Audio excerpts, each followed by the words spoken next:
você faz a pergunta. É isso.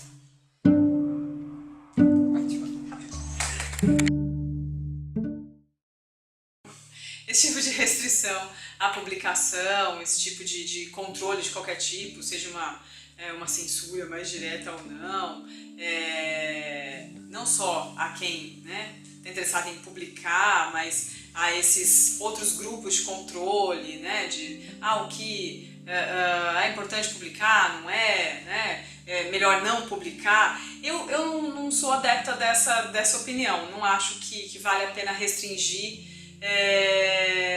a publicação desse material.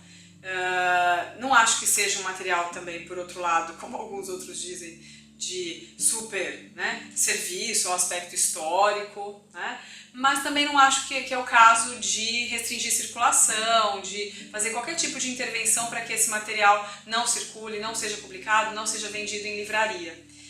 Não acho que essa é uma questão importante, acho que acaba, de certa forma, até estimulando ainda mais o interesse por esse livro. Eu não vejo problema algum. O livro, até porque há quanto tempo nós estudamos sobre o nazismo? Os neonazistas estão por aí.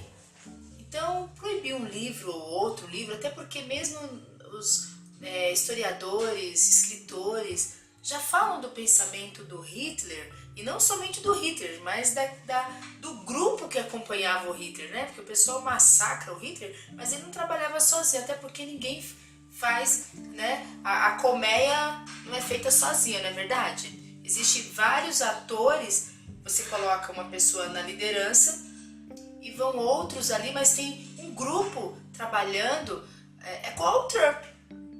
Você acha que o Trump está sozinho? Não, tem um grupo ali na liderança, maquinando, na estratégia, é tudo um bolo. Então, na minha opinião, é mais um livro sobre o nazismo. Eu não acho que um livro como esse, por exemplo, estimule esse discurso neonazista no Brasil ou no mundo, até pensando de maneira mais abrangente, porque esse discurso, primeiro que ele já está aí presente, há muito tempo, assim. E é um discurso que aparentemente tem crescido quando a gente pensa nesse contexto de crescimento da direita, do crescimento de discursos mais conservadores, não só no Brasil, mas em outras partes do mundo também. Como você acha que esse processo de separar texto, preparar essa edição, se é necessário publicar o texto só puro, se é publicar o texto com notas?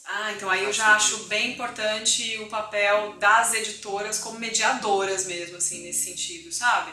E aí acho que já tem um aspecto de responsabilidade. Isso que a gente está vivenciando hoje, por exemplo, com a possibilidade de reedição no Brasil, de edição desse material no Brasil, é também um outro momento histórico. Então, de um jeito ou de outro, esse valor interpretativo em torno da reconstrução, a partir de alguma coisa que estava lá atrás, vai sempre existir.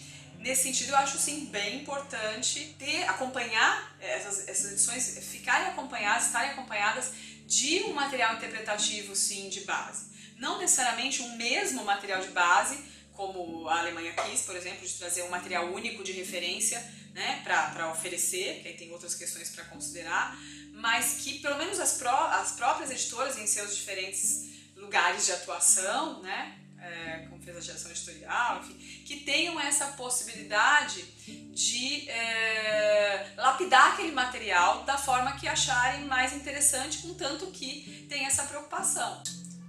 E esse negócio de tirar o livro, e só ser publicado se tiver comentários, mas quem são esses comentaristas? Que olhar tem esses comentaristas? Não é verdade? A gente, às vezes, o pessoal quer que a gente trabalhe com apostila, mas quem fez a apostila? Quem tem uma ideologia por trás de uma apostila ou de algum comentário? Não é verdade? Então, tanto faz, comentário sem comentário. O que importa é eu saber ler, porque é preciso saber fazer uma leitura. Acho que dá para usar esse tipo de material assim como a gente usa outras fontes, assim como a gente... Porque hoje a gente já pensa em referências muito mais amplas, né? Por exemplo, em aula é comum mesmo a gente pegar ali um trecho de um discurso de Hitler, né? Ou mesmo imagens muito conhecidas, né, de Hitler e trazer isso para a aula, para ilustrar uma fala específica, ilustrar um discurso específico. Então você, vamos observar o discurso de Hitler aqui, mesma coisa vale para o livro, né? Então se for um trabalho orientado, do ponto de vista mesmo pedagógico até, acho que tem sim seu valor. Porque aí eu vou considerar aquilo que está ali, aquele material que está ali, né, um material já num ambiente didático, né, um ambiente contextualizado. Então tem seu valor, acho que aí vai muito a critério de cada professor, mas não vejo isso tão diferente em relação ao que já se faz nesse universo escolar, muitas vezes exatamente dessa forma, trazendo trechos de documentários, falas de... Então eu vejo que o livro ele pode ser, talvez não sendo trabalhado dentro da sala, mas pode ser comentado, pode alguém ler, sim, e ser discutido como já é discutido e deve ser discutido para que outras gerações não venham a sofrer, né, como sofreu com um líder como o Hitler. E nós temos muitos aqui até no Brasil, alguns, né, parecidos, né, que se bobear, alavanca um nazismo aí sem dó nem piedade, não é verdade? Não vou ficar falando aqui os nomes porque o foco é o Hitler, mas que a gente vê que é preciso estudar a história, é preciso ler os livros que são sim escritos e que a gente faça uma análise crítica, nós mesmos, educadores, e também com aqueles com quem nós trabalhamos. Outra questão é enxergar o livro como uma mercadoria, né? Então eu acho que a gente não pode desapegar dessa ideia. Então quando a gente pensa em capa, a gente está pensando numa vitrine, né? E aí sim vai muito dessa escolha, né? Como retratar Hitler, se a escolha foi exatamente colocar Hitler na capa, como retratar, né? Que imagem é essa? Que sentidos estão aí sendo veiculados? Então, porque muitas vezes essa escolha pode ser uma escolha aleatória, mas que, aleatória ou não, faz sentido, né? Faz transitar ali algumas significações. Então, se você tem uma imagem mais ali convincente, sei lá, né, se a gente pode falar dessa forma de Hitler, aqui vale muito dessa crítica do ponto de vista da leitura, do ponto de vista de quem está trabalhando aquele material, se for um aspecto educacional, com qual edição trabalhar, de qual editora, porque os efeitos vão ser diferentes, né? E aí é uma questão interessante para a gente considerar, porque é o mesmo, vamos pensar assim, livro de base, é o livro Mein Kampf do Hitler, tá? Mas para além disso, para além desse material específico de é a fala de Hitler que está ali, edições diferentes, editoras diferentes, né, organizações diferentes desse material vão se configurar como diferentes discursos também, apesar de o objeto ser único. Então acho que aí é uma questão importante sim, para considerar especialmente a capa nesse recorte que você pontuou, porque ali está a vitrine, né?